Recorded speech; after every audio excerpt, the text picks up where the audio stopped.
Good morning student.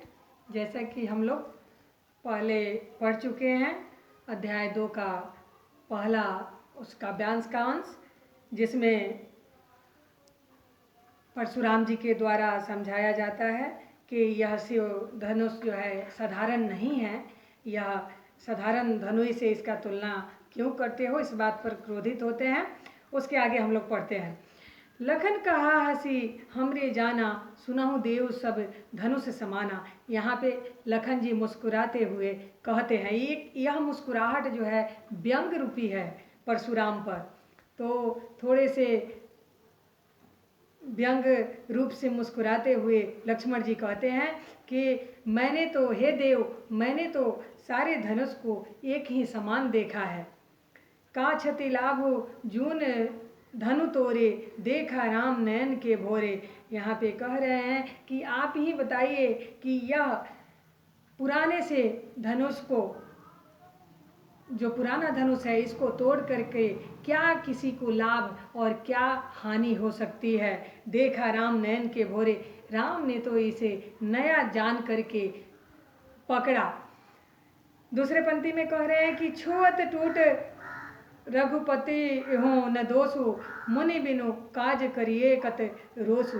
यहाँ पे अब लक्ष्मण जी कह रहे हैं कि यह तो नया धनुष को देख करके राम छुए थे कि यह तो रघुपति के छूते ही धनुष टूट गया, इसमें रघुपति का कोई दोष नहीं है। मुनि बिनु काज करिए कत रोसु, आप बिना किसी कारणवश क्रोध नहीं कीजिए। क्यों आप क्रोधित होते हैं। बोले चिते परसु की ओरा, रेसठ सुने ही स्वभाव नमोरा। यहाँ पे अब परशुराम गुस्सा जाते हैं, क्रोधित होते हैं और कहते हैं लक्ष्मण से कि तुम, वह परशुराम अपने फरसे के तरफ, जो उनके हाथ में फरसा है, उनके तरफ लक्ष्मण को देखने के लिए बोलते हैं कि यह मेरा फरसा तूने नहीं देखा, इस ओर जरा तू देख ले। रेसठ सुने ही स्वभाव न मोरा, तुम कैसे मूर्ख हो जो मेरे स्वभाव के बारे में नहीं जानते हो। तुमने आज तक मेरे स्वभाव के बारे में नहीं जाना। बालक बोली बधो नहीं तो ही, केवल मुनि जड़ जानी मोही। केवल तुम मुझे साधारण मुनि के तरह जाना है। मैं तो तुमको बालक समझकर अब तक वध करने से रुका हुआ हूँ। तुम्हारा वध अभी तक नहीं किया, मैं तुमको नहीं मारा, सिर्फ एक बालक समझकर। और केवल मुनि, साधारण सा मुनि तुम मुझे समझ रहे हो। बाल ब्रह्मचारी यति को ही, विश्व विदित क्षत्रिय कुल द्रोही। यहाँ पे अब परशुराम अपनी बल की प्रशंसा करते हुए कहते हैं कि मेरे बारे में तुमने अभी तक नहीं सुना कि मैं बाल ब्रह्मचारी हूँ।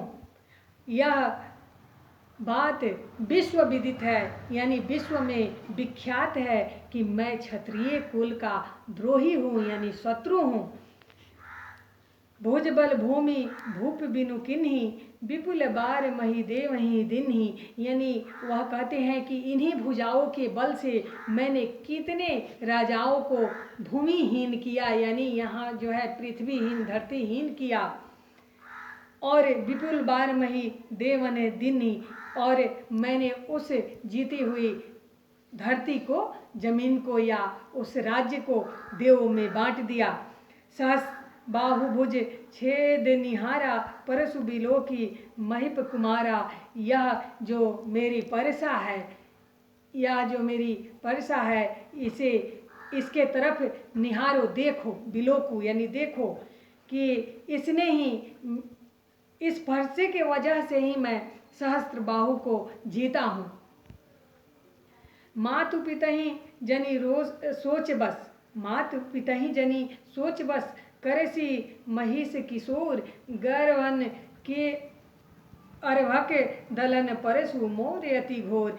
अब यहाँ पर जो है लक्ष्मण को एक नसीहत के रूप में कहते हुए, डराते हुए परशुराम कहते हैं कि हे राजपुत्र, तुम अपने माता पिता को सोच में क्यों डालते हो मेरे साथ लड़ाई कर। यानी मेरे साथ भीड़ कर तुम अपने माता पिता को चिंता में क्यों डालने की कोशिश कर रहे हो? मेरे इस फरसे के तरफ देखो, यह फरसा कोई साधारण फरसा नहीं है। यह फरसा तो गर्भ में पल रहे बच्चा का वध करने वाला है।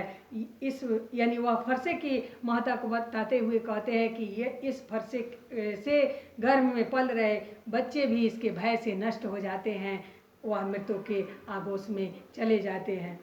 इस प्रकार हम लोग का इस कविता का दूसरा अंश भी समाप्त होता है। अब इसमें भी आप लोग कम से कम 5-6 स्वनिर्मित प्रश्न बनाएंगे और उसका स्पष्ट और शुद्ध उत्तर लिखेंगे। और जिस तरह से होमवर्क जाता रहेगा मैसेज में, अपना होमवर्क बनाते जाएंगे। होमवर्क सही और स्पष्ट होना चाहिए। धन्यवाद।